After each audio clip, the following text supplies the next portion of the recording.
Good afternoon, everyone, and welcome to Consulting Magazine's webinar presentation, Maximizing Relationship Intelligence, the Evolution of the Pursuit of New Business.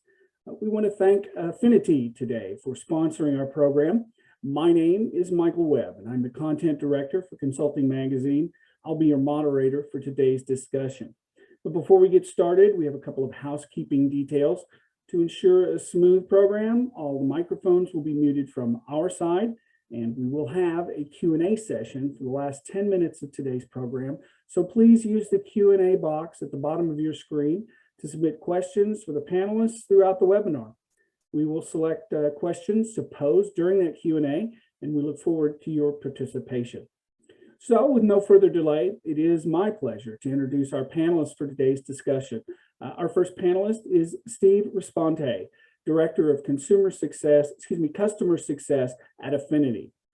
Steve leads the Growth Customer Success team at Affinity, facilitating client success for users of the Relationship Intelligence platform, serving more than 1,700 investment banking, venture capital, and private equity clients worldwide. Our next panelist is Matt Lenzner. He's the CEO of Bazenta Inc., and Matt leads the vision and development of solutions serving specific needs for small and medium professional services companies who are seeking to increase revenue and improve profitability. He's a trusted advisor to some of the most well-known, innovative, and lauded SMB professional service companies in the world. Jerry Riskin is our next panelist, and he is the founder of Edge International. Jerry is a lawyer, author, and management consultant, and founder at Edge, a consultancy with principals located around the globe. He counsels professional service firms with issues relating to structure, management, and competitive strategies. So our goal today for you, our participants, is to provide a better understanding of the changes impacting our abilities to build new business relationships, and to provide you some awareness so you can be more strategic and effective in utilizing the technology to improve your abilities to fill pipelines with well-targeted potential clients. So to start things off, I thought it would be a good idea for us to address the sales process at its foundation. So let's define sales process and its basic tenets. How might we define those core elements of sales, the tried, the true, the respected tactics and processes, and how they've worked up until the last decade. Matt, would you like to lead us off with that?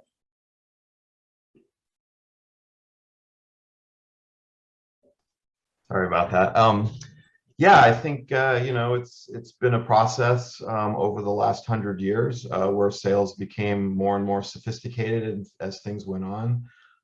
There's sort of this relationship building that I think was what people have been doing for a while, and then something that I'm into now is sort of this newer thing, which is the challenger sale, which is being more of a consultant and not necessarily being, trying to be your potential customer's friend, but actually challenging them a little bit and maybe moving their business forward instead of just trying to meet their immediate pain. So that's kind of how I look at it, and definitely how I sort of, treat things even for my own company. Yeah. Yeah, I think traditionally we all know that, our goal is to identify, pursue, engage, propose, close, and maintain, the tactics and philosophies of the Carnegies and Fullers and Ogilvies and Ziglers of the world. But as technology has come aboard and become more important, how has that changed the process in the last decade, and why? Steve. Yeah, I can jump in here. So first and foremost, I think that the way we think about the sales methodology and the way our customers think about it in consulting is surrounding how can we help? What is the problem that we're really solving for, and where can we provide that assistance? So a lot of it's surrounding what experience and context can you bring to the table to be that consultant, provide those best practices. And that's one component of it, really understanding kind of that persona that you want to work with. But then there's the other angle of, okay, well, how are we going to prioritize our pipeline, and who should we be chatting with that can have a big impact on our business? And what we've been seeing is that Excel has been used really prevalently within the consulting industry, and it's not good enough. Teams are really scaling, they're hiring more people. There's a lot of manual data entry, which can lead to errors when it comes to the reach outs that are happening today. Excel also can create data silos, creating redundant work and just people not being on the same page in terms of who's working on what and what the next step is. And there's a lot of data entry. So one of the things that we really harp on at Affinity is providing value with the automation and data enrichment that we can provide to really make our customers more nimble and efficient when it comes to the way that they operate. Okay. In terms of what those connections look like when we reach out in that process, Jerry, can you talk to the things that never go away, the key elements that everyone has to maintain in order to make sure that they're utilizing these technologies to their highest level? What are the core things they've got to keep straight? Well, sure. Thanks for asking. The first challenge that I find is that professionals do not regard themselves as salespeople. In fact, if labeled that way, they'll resist and they'll say, I didn't go into this profession to become a salesman. I did it for other reasons. And so there's a mindset shift that utilizing these tools and doing what you just heard a moment ago is not being a quote unquote salesman, nothing like that. It's actually interfacing, if you don't mind a buzzword, with our consumer.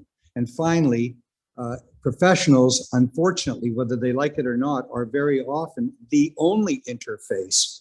There's no tube of toothpaste to show the consumer or to let them try in a mall.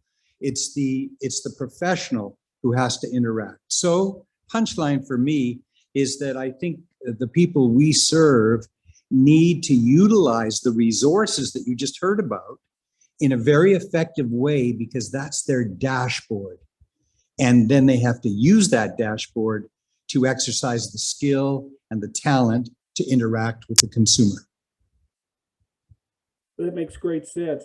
Let me ask a question. How does one, and I thought, Matt, I'll direct this to you. How does one sell into a new market where you don't have existing relationships? And what role is the data gathering and relationship intelligence going to play in that? That's actually a good question, because I think that's something that a lot of consulting companies struggle with, because they're very relationship based. And the common scenario is somebody comes out of industry and then sells consulting back into that. So they utilize their existing network. So they don't know what to do, how to grow beyond that without just, going to cocktail parties and things. So really the technology of having a system that can generate lists for you and having an automated outreach so that you're not doing that manually is super important. And that's something that we do as a product company, but that's something that I really encourage consulting companies to do also, is to start leveraging technology. They need to gain the expertise to be able to use those technologies. And then they also need to do all their homework, which is like define their customer and everything, because these lists, it's just everything. You have to be able to know how to filter them yourselves. Okay. Steve, will you follow up on that? Yeah, definitely. I would say that if you're making inroads into a new industry, the first thing you have to do is understand it. So one of the things that we preach at Affinity, we started in venture capital, we moved to investment banking, and now we work with consultancies as well, is really understanding their pain points and their challenges. And consulting is the same way.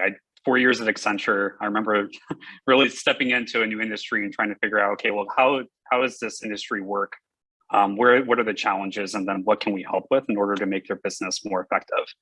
And the same is true in technology companies too. And it's really just understanding those problem statements and then being able to follow up on it.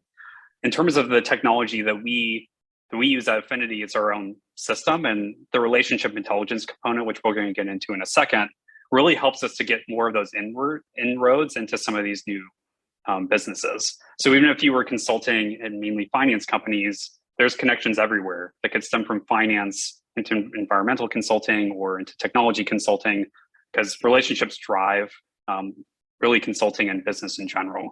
So that's the thesis that we have, and that's how we really thought about it at Affinity.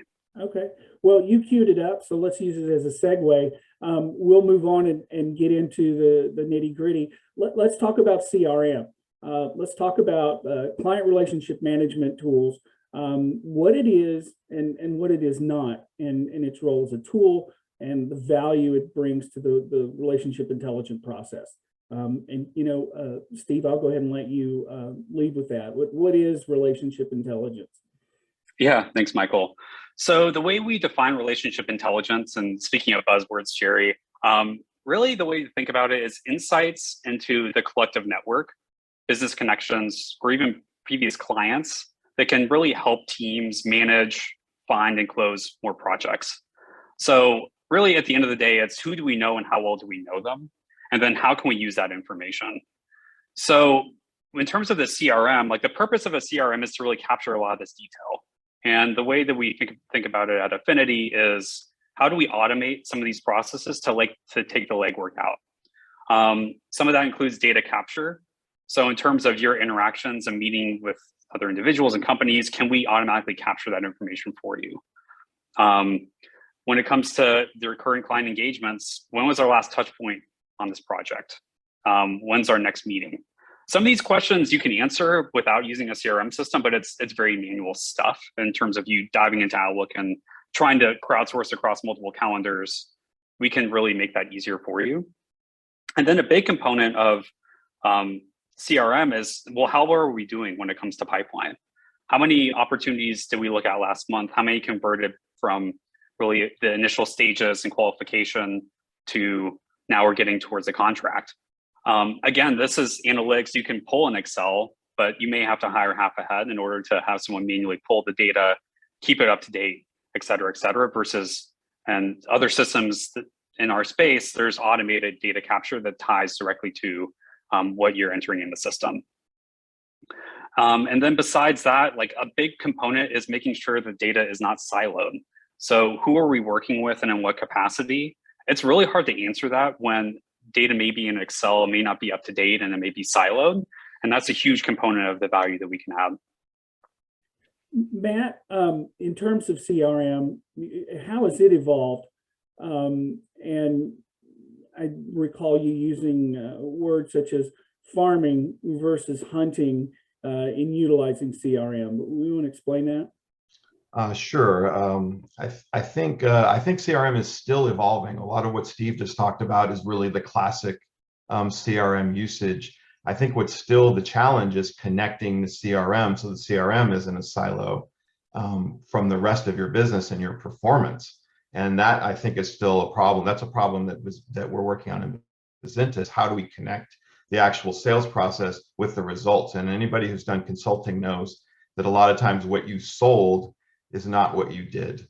You know, that those jobs will extend, or you'll pick up new jobs and everything. So how does that feed back, you know, the changes that are happening while you're doing the work back into your CRM system and inform that, so there's some sort of feedback loop there, you know, and also you're involving the people who are actually doing the work and giving the information back to the sales team. So that's a huge challenge that I think still is sort of an open issue within all organizations of sort of sales versus execution. And I actually want to hear from Gary on this, because I think this speaks a lot to the discipline in an organization. So Jerry, tell us about the discipline involved in pursuing and tracking, whether you have high-tech data or not. What's important? Yeah, so again, I refer to the word mindset quite a bit, but in some organizations, there are people who are very focused on generating more business, and they understand that. In many professional environments, there are people who are more focused on doing the project and getting it done. And so they consider it a distraction Here's my CRM telling me, hey, it's been this long since we touched that person, and so on. This is amazingly valuable information. However, some people are not interested, like, don't bother me with that. Well, punchline is that it has to be part of the discipline of how they practice. There has to be a frequency within which they capture this information. The easiest analogy, if you don't mind those, my wife has me watching Formula One on Netflix, which I just love so much, so much. Did you know that a pit stop in Formula One takes less than 2 seconds? Did you know that there are 23 human beings responsible to make that pit stop happen in less than 2 seconds? Well, here's the point. Here's the point. The driver of that car knows what the mission is. Unfortunately, in some of the firms we serve, the mission is not clear. The mission is, well, I'm just supposed to drive. No, you're actually supposed to win the race. And so back to discipline. And the punchline for me is that we need people to know that we've given you a dashboard that's worth $1 trillion. It's up to you to use it. So you do not let a week go by without being prodded. And I know from some of the systems that are being described here today, there are automatic prompters in them. That's part of their benefit. Beyond that, though, we have to make sure, are we paying attention when we're prompted, or do we ignore that because we're busy working on a project? And it's an important client, so maybe we can be forgiven for ignoring it. So sorry for the delayed answer, but that's discipline, not to ignore the valuable prods that these systems give us. I'd like to interject a little bit. Oh, sorry, Michael. Can Go ahead, man. Is that so? The thing that I see that is the most basic thing where organizations fall down is they don't put the data into the CRM. And I know that Steve was talking about data capture, and that's super important to try and make that as easy as possible.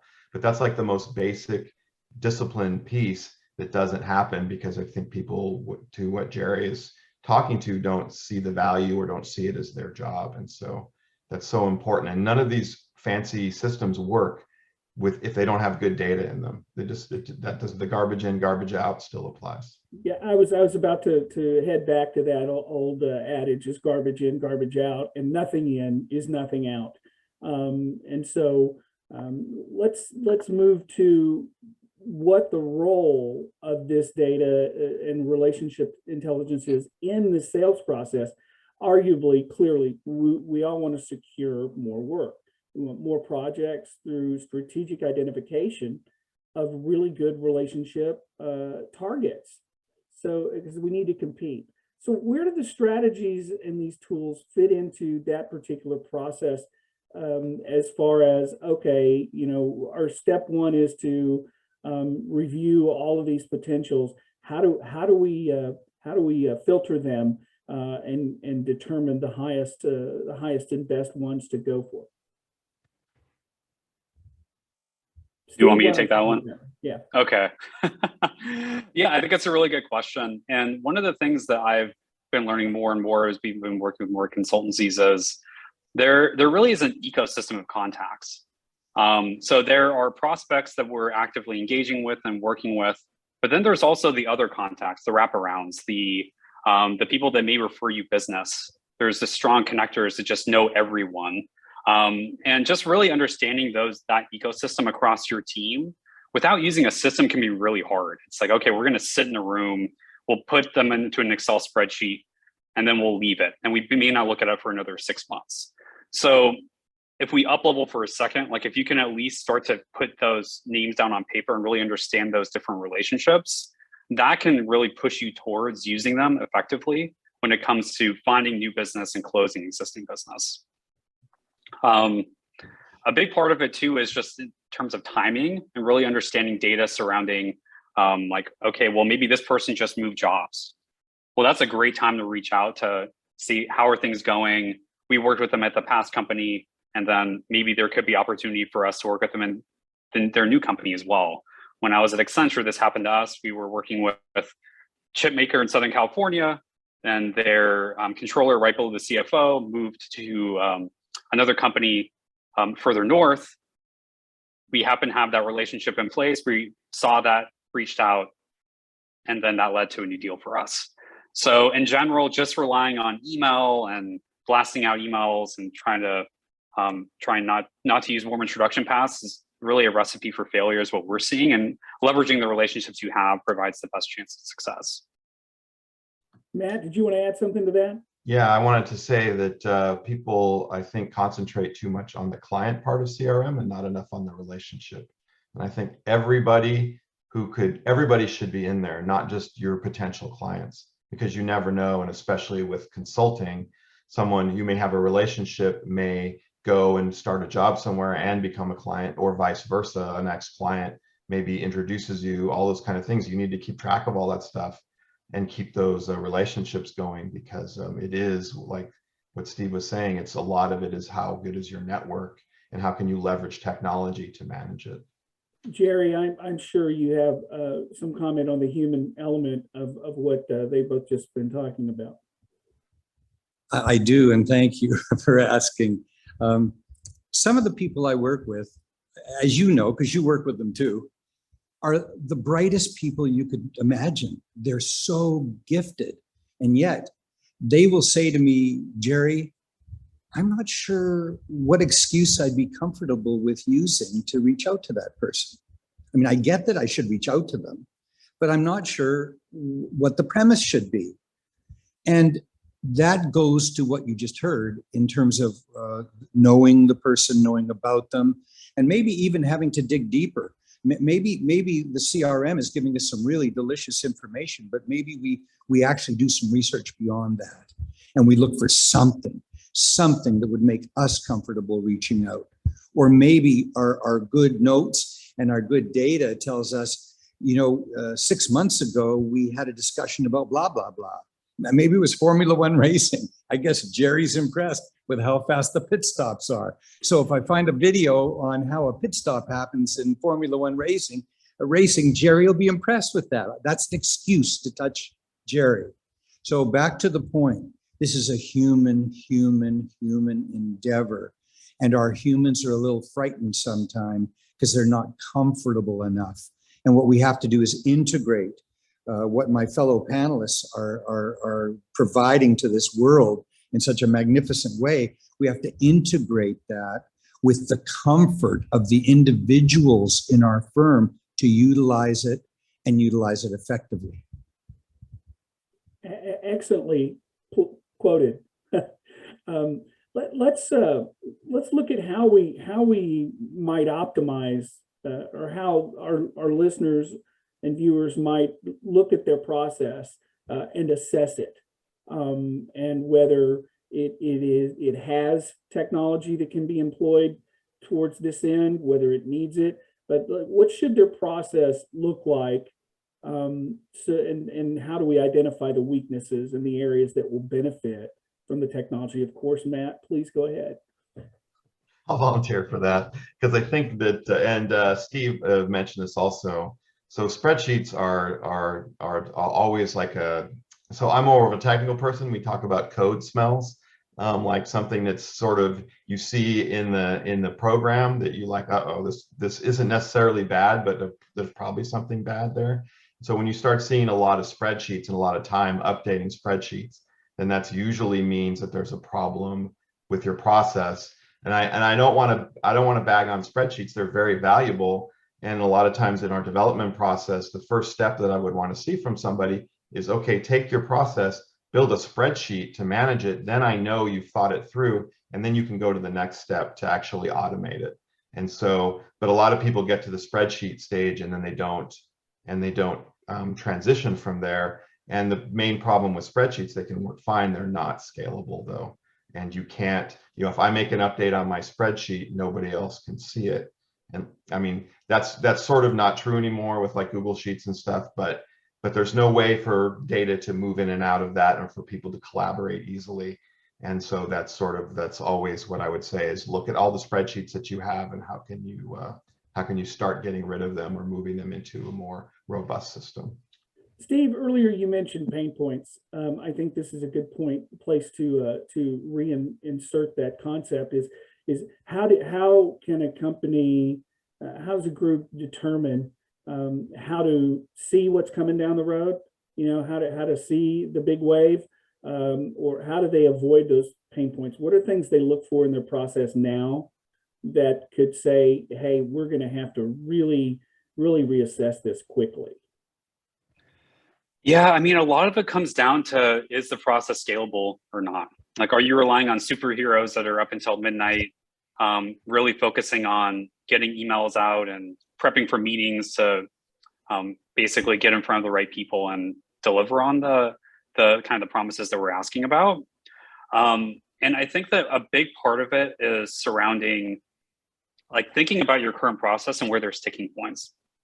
And this sometimes can be hard for people to think about because they're in it every day, living it, delivering on project work and doing business development at the same time. But some of the questions that we ask about are, okay, well, how are you sourcing deals? How hard is it for you to do that? Like, how many emails or meetings are you exchanging in order to source those deals? When it comes to you winning, how are you winning versus why are you losing specific deals? And then how are you making sure you stay on top of those things? So this goes a bit into process as well. Like, before we get anybody live on Affinity, we want to understand exactly what's going well and maybe where there may be challenges. And then we can augment with technology to help fill in some of those gaps in terms of, okay, well, when it comes to the deal sources, are you tracking referrals? If so, how often are you meeting with those people? Can we make sure there's more of a consistent cadence to meeting those individuals?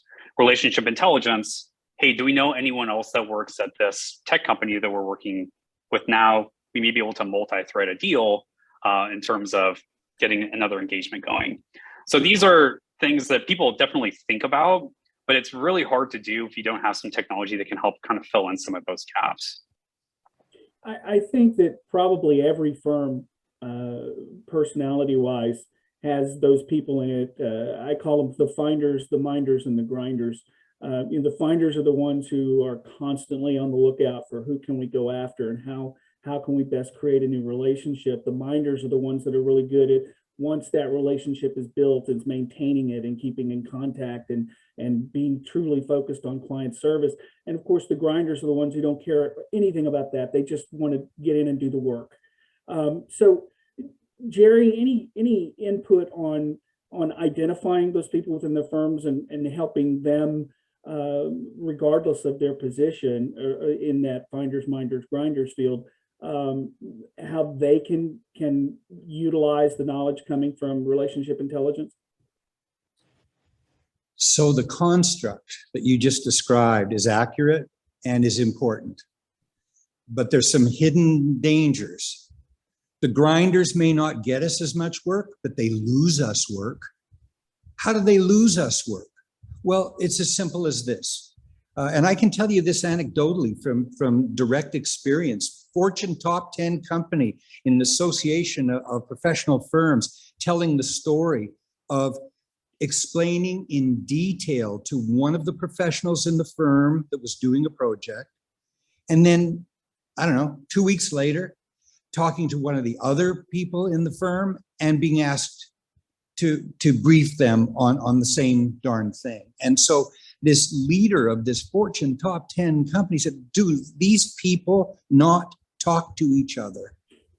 And of course, these platforms that Steve and Matt are describing so well, they're gold. They're gold because they can be the way that a team keeps the information, that a team but punchline coming, if the team doesn't communicate, if the leader of the team does not have the people within the team communicate and utilize those platforms, you might as well throw them in the garbage.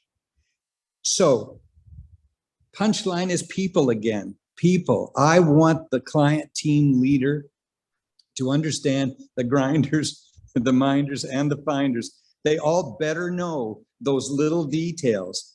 And that'll mean so much to the client who so appreciates that. Well, I think that can lead us to what we want to talk about next is, of course, CRM and Excel spreadsheets play a great role in finding and tracking this. But with the technology and the algorithms that we have today, There's other technology, some of it as boring as, just tracking phone calls, that can really be leveraged to benefit and add to the relationship picture. So what are all the potential technologies that companies may already be using other than Excel and CRM systems that they may or may not be using that can be added to the overall picture of relationship intelligence? I'll jump in there. I think a big one is timesheets. Timesheets are such a valuable resource. I mean, if you are, obviously you have to, this is another discipline issue. If you're disciplined in entering all of your time and what you did, then that can be mined as far as, there's always intent and then what actually happened. And so the timesheet can tell you what you actually did, and you can that can be used to inform and report on things. For instance, and I was just talking to someone yesterday who had their own professional services business, and they were logging everything. And he said that, I want to know how much time we're spending on generating leads, or how much time they're being spent on follow-ups and all these kinds of things that don't generate revenue at my bottom line. It's not billable time, but that leads to jobs in the future. And I told him that, he's way ahead of the game. A lot of people aren't tracking that sort of information. But being able to know what you are actually doing, not just the intent, is huge. And so timesheets is probably, and being able to report that timesheet data is sometimes a challenge. So that's something to look at, though. But that's something that people are always very enthusiastic about entering versus Exactly. I talk to no one wants to do it, et cetera, et cetera. Yeah. Well, Steve, what would you add to that? What are potential technologies that can be tapped right now if they're using it, or inexpensively added? Yeah, I mean, I would say the technology that people don't think about that is used every day that really drives our product is email and calendar. I mean, at the end of the day, when we're interacting with clients, we're having meetings with them and we're emailing them. We may text, do phone calls, but that's really giving us insights and using products like ours into relationships that are occurring across the firm. And that can be hidden connections that we may not know about, or it could even be the fact that, hey, like we worked with this company 2 years ago. And if you didn't have that information kind of segregated out and aggregated from your email, that's lost. You don't have that kind of context. One of our customers, I'll read a quote from him: "Putting together consulting deals is not a linear process. Projects I signed today may have started with a conversation last year with someone only tangentially related to the actual project itself." This is something we're continuously seeing over and over and over again. And staying competitive really is making sure you understand the context of those relationships and how well you know some of these individuals and what that history is. So as teams continue to scale and they continue to use email more and more, especially in the pandemic days, we're finding that this information is becoming more and more valuable for you to really understand that complete picture from your team's perspective. Any other potential sleeping technologies that might be being overlooked? There's always LinkedIn. LinkedIn, yeah, that's on my list.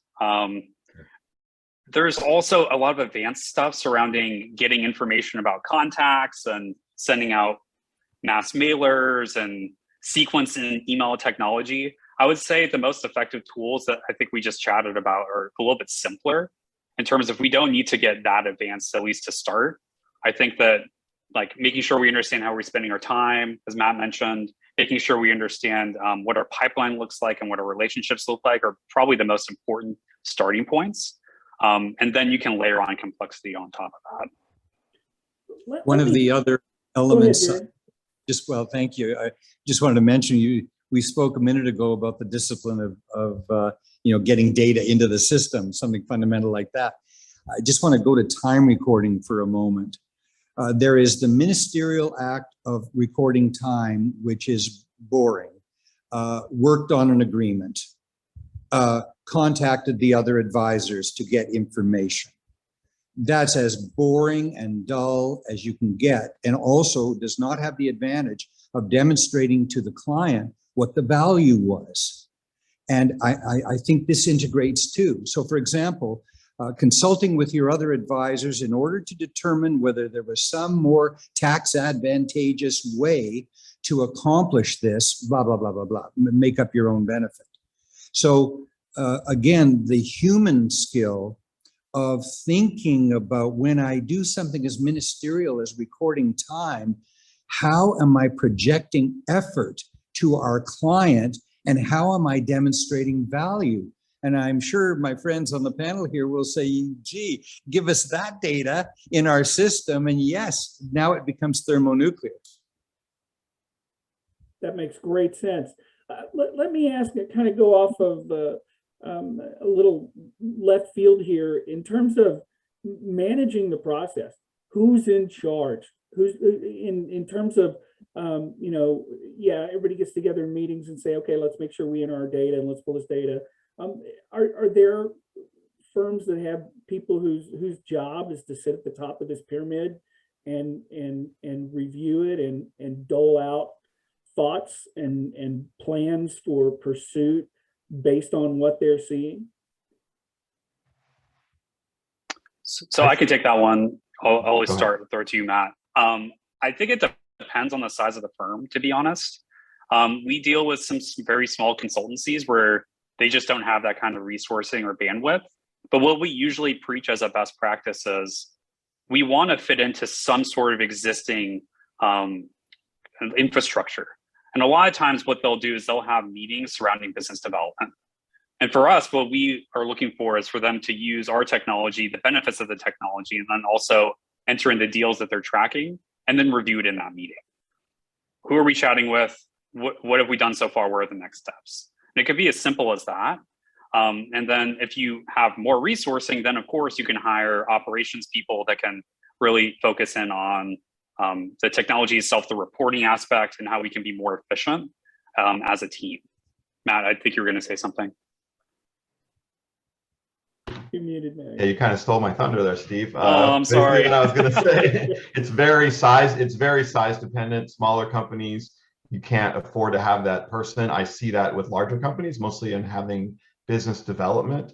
I don't think that a lot of it depends on the structure of the consulting company. So if you have a partnership, then usually those partners at least are hunting their own job, their own business. It's part of their job, and so they have to be. And I know probably Jerry can probably talk about partners who don't want to do any of that sales work, but it's super important that they do. And then typically as the company grows, then you start getting over 100, then you start to see professional business development people who are working there and leading up. But I don't think you never get away from the service providers having to do some sort of sales operation. They just the grinder only is not necessarily helping growing your company.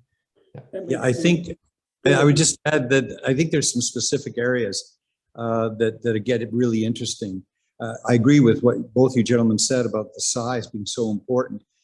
Then there are areas that are becoming far more sophisticated. Let's take pricing. How do you price a project today? Well, if you're a big enough organization, you're paying somebody $1 million a year to tell you the answer to that question. If you're a smaller organization, people are shooting from the hip or doing what seems intuitive, maybe learning a little from each other. But here's the punchline. Again, the punchline is that we've got to train our people, and it's up to senior management to look for those needs and make sure that people are getting an adequate amount of input and training. They may not all become pricing experts, that's fine, but we should have people who at least understand the language and at least know what are the kinds of issues that they ought to be thinking about, and where appropriate, maybe even asking if a consultant or expert could be brought in to help them with it. That makes great sense. I think that as we look at that, regardless of the size of the organization, they should have some way to keep people moving in the right direction and not let the ball drop. You mentioned earlier in terms of not understanding the left hand, not knowing what the right hand is doing. And I think that can be an issue regardless of the size of your firm. But I think as importantly for small firms who don't have the huge structure, and hierarchy and communications systems. Let me ask this: what role? Let's talk some specifics about billing and the information you get from that. I mean, obviously, if you have billing records, they're not a new client, but they're just as important. So what is the relationship intelligence you garner from billing project engagement that can be added to the relationship intelligence factor? Oh, sure, thanks. And yeah, so Jerry gave me a good lead into that. You know, if you want to do pricing and bid on projects and not be shooting from the hip, then you need to know what other projects you did that were similar to that and how much those cost and how much time there were and how, and even like what you bid at the beginning of the sales process and what it actually ended up costing at the end. And so that sort of ties back to that whole feedback of, you know, of what, you know, the execution part of your business has to feed back into your sales business. And just to bring it back a little bit, it's become more challenging because everybody, especially with COVID, have been working remote. So you just can't yell over the cubicle and get information. So these systems that are out there are enabling remote work, and but also have sort of become required now, because I personally don't think everybody's coming back to the office ever again. You know, of course, people will come back to the office, but being able to use labor arbitrage and move out of your own market and sell remote consulting services and use consultants from other areas, and that sort of feeds into that sales process also. How do you sell a remote consultant and everything, and you know, and make a customer comfortable with a person who's not physically there. So, Steve, utilizing sales data. Yeah, I would say the way we think about it is the analytics of your pipeline is so important. So again, if you're talking about using a system to help you track your relationships, the deals you're working on, inherently you're also tracking, okay, when do we think this is going to close? And how much do we think the opportunity is in terms of fees for us to pull in dollars? And if you can start to aggregate that information, you can see trending data surrounding, okay, well, it looks like we've been doing really well when we've gone after companies that are mid-sized, that are within this sub-vertical within finance. Why is that? Maybe we should start to put more of a focus on that to generate more leads and more business for our bottom line. And in order to do that, you need to have the data so then you can get those insights out of it. And at Affinity, one of the things that we released about a year and a half ago is an advanced analytics feature that ties directly to the product itself. So there isn't anyone manually pulling it. It's more, okay, if we want to understand how many emails are we sending to get some of these over the finish line, that's something we can pull. Also, it could be even more basic in terms of how long is it taking for deals to move through our funnel and where are we getting caught up? And is that different between verticals, or is it the same across the board? We're just really getting stuck after that first meeting. Did I answer your question? Absolutely, yeah. Okay. I think it makes a great deal of sense to include everything in there. I think I would add in terms of seeing new businesses is looking at your billing and seeing what you're not doing for those clients, and if there's the potential, because that whole cross-selling element. Go ahead, Matt. I know. Oh, I was just going to say there's something I just thought of. There's a lot of realization or that you could be looking at, because you may be selling a lot, but then on the back end not actually being able to collect, and that's something that's also very valuable for what Steve was talking about, of like where should we be focusing our sales and what actually ends up performing, not just what people said they would buy, and whether, and maybe a certain industry doesn't have people who pay their bills, or they pay late or whatever, and so you have to take all that into account. We're coming up on having no time, so I want to take an opportunity to discuss a question or two that has come through, and we've touched on it, but not in this specific area. How can I leverage all my technology? I identify it and tie it together when it's spread out over several systems, and the spreadsheet plan just isn't working anymore. Okay, I can start on that one. The way that I would think about that is, and it may be PowerPoint, maybe what I would start with, but really just identifying what you have in your tech stack is what we call it, and what those systems are doing. So at the end of the day, you buy software to help you with a challenge of some sort. Like with Affinity, we're basically a great system to help you manage relationships and maybe use us instead of Excel to track like a pipeline.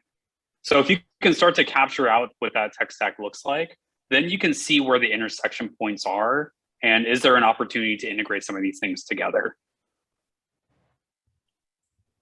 Matt, in terms of that tech stack, we've identified some of the at least the categories in terms of other tech that can be added to it. What would you add? It's really it's all about process. And so it's always, do you have a good process? And then how are you servicing that process? And then it's exactly what I totally agree with what Steve said. It's like, when you got to be able to see it all laid out in front of you and analyze it. That's a lot of work to do. That's, to sort of map out your process. There's so many processes that I see at organizations, especially you'll get a consulting company that's been around a while and sort of grew up organic. And there's things that they're doing that only one person knows, and they know to do this one thing and pass it on to the next person. And so there's a huge danger there of somebody leaving. And I'll tell you a story of what I see all the time is there's like an operations person who runs everything. They're one of the superheroes that Steve talked about. And then that person, decides to retire or something, the whole thing comes apart. So it's really, it's like I'll give you a real quick example. I went through a billing, so this is a billing process, but I think this would apply to sales also. It took 2 legal size sheets for me to put all the steps down on them for them. But then once you could see that, you could start to condense the process. And then once you have the process condensed and rationalized, then you look for a system that can do that.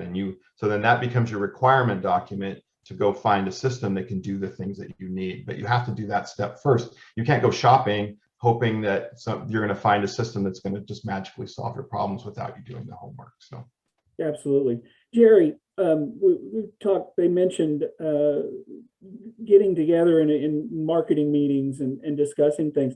What are things that truly need to be shared amongst the people who are going to go out there and get the business?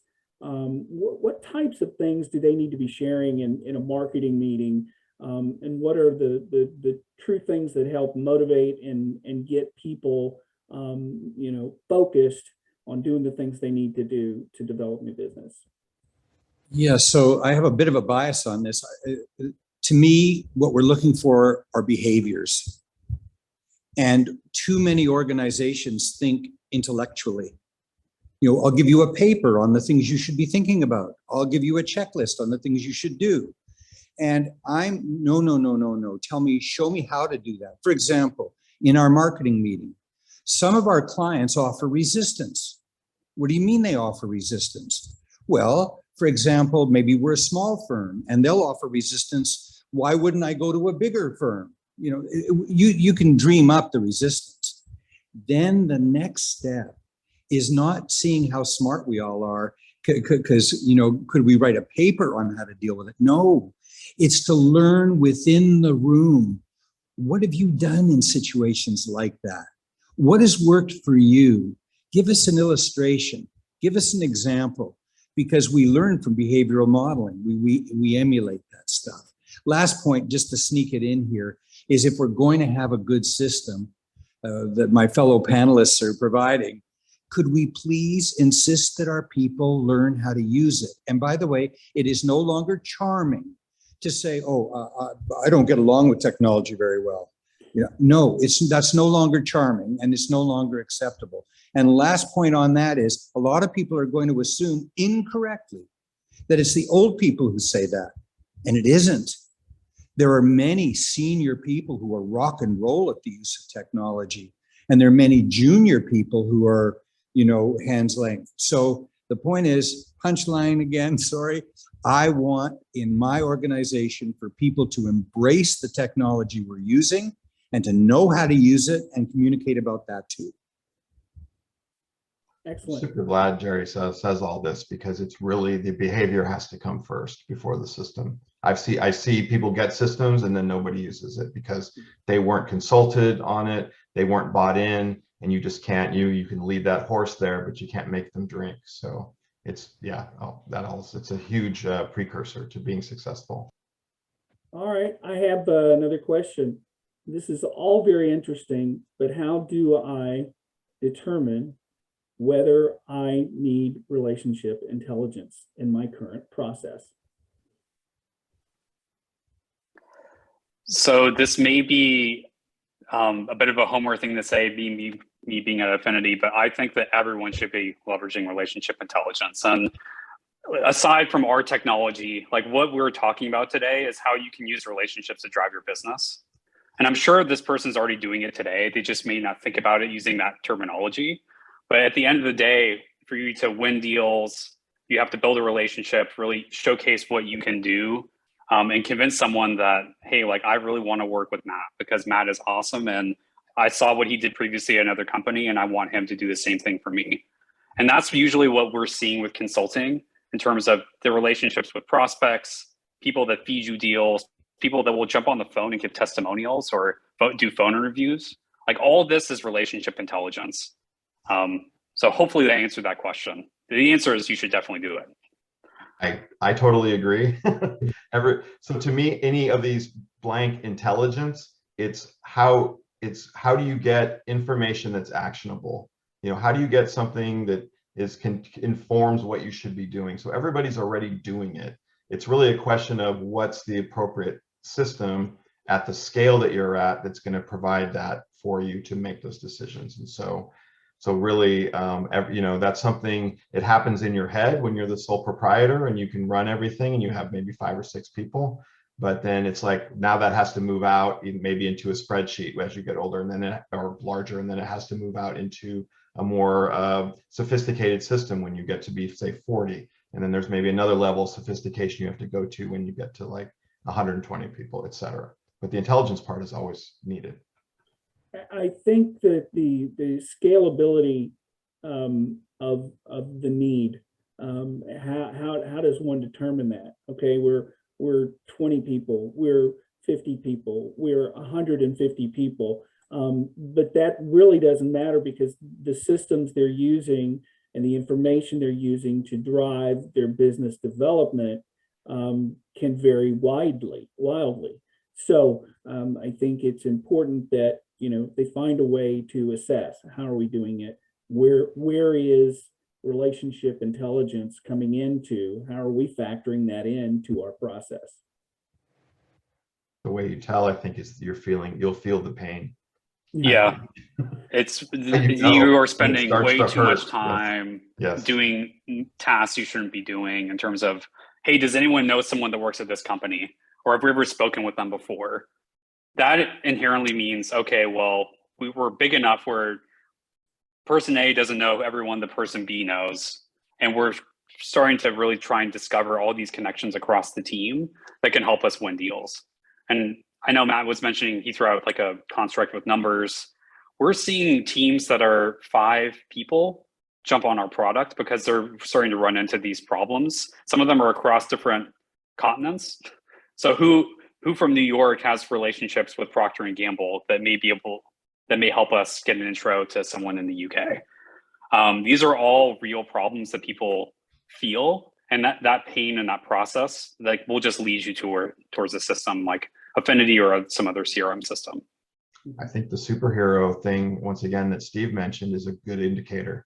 If you have a person who's working 60 hours to keep the wheels from falling off, you know that's not scalable. You can't add another 40 hours to their work week and have them keep doing what they're doing. So that would be one of those indicators of who's doing like extraordinary work to keep things going.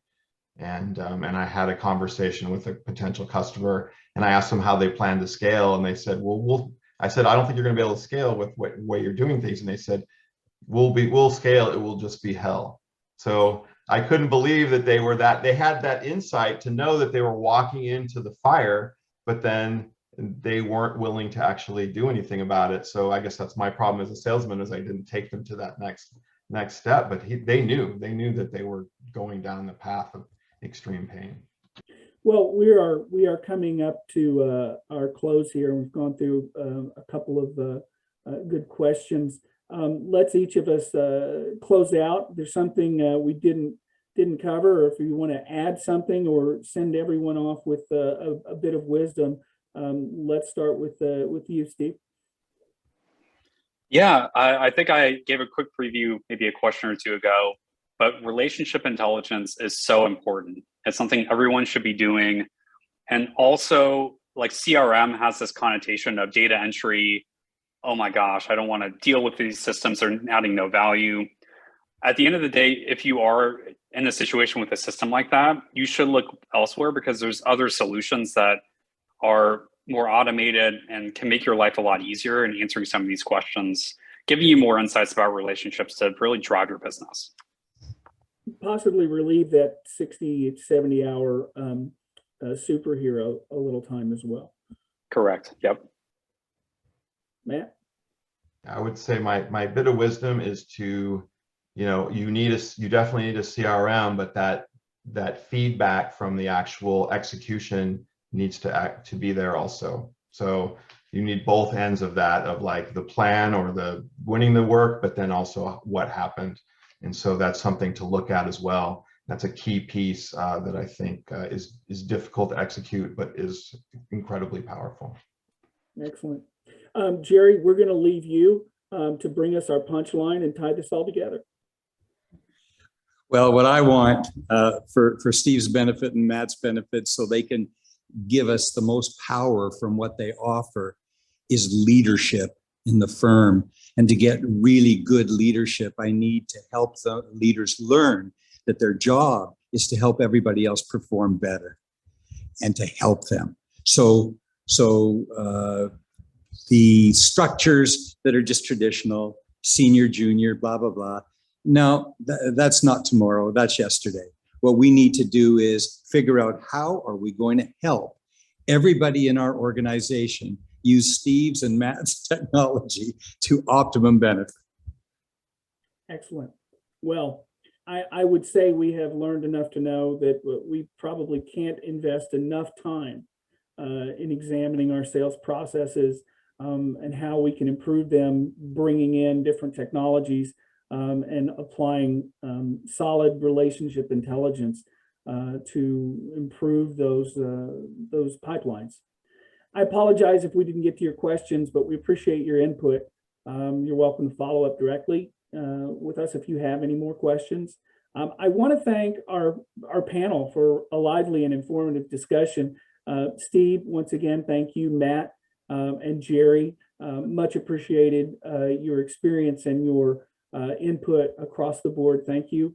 A special thank you again to Affinity, our program sponsor for today. And again, thank you to the panelists, especially our production team, and to you, those folks who tuned in today. We hope you enjoyed it. We appreciate your feedback. And we look forward to seeing you at our next webinar in May. Look for information on that. I wish you all a good day and thank you. And this concludes today's webinar. Thanks for attending.